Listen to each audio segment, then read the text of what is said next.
বই পড়তে চায় সে খুলেও পড়তে পারে। আর শয়তান সে তার জন্ম হয়েছে কত আগে, তার সব মুখস্থ, আপনার বই পড়ার দরকার নাই তো, সে তো পরীক্ষা দিবে না।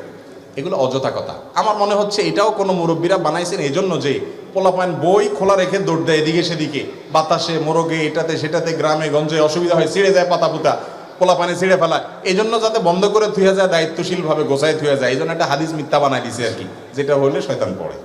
বুঝেন নাই কথা? এরকম অনেক কিছু আছে। কোরআন হাতে থেকে পড়লে কি করা লাগে? ওই যে ডাইল দিতে হয়, চাল দিতে হয়, লবণ দিতে হয়, এক এক এলাকায় এক একটা আছে। এটাও জাল হাদিস।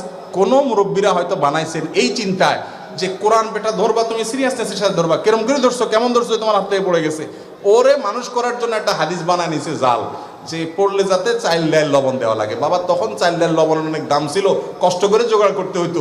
আর 2 কেজি 1.5 কেজি চাইল এখন কোনো ব্যাপার, পোলাপানের 5 MB টাকা।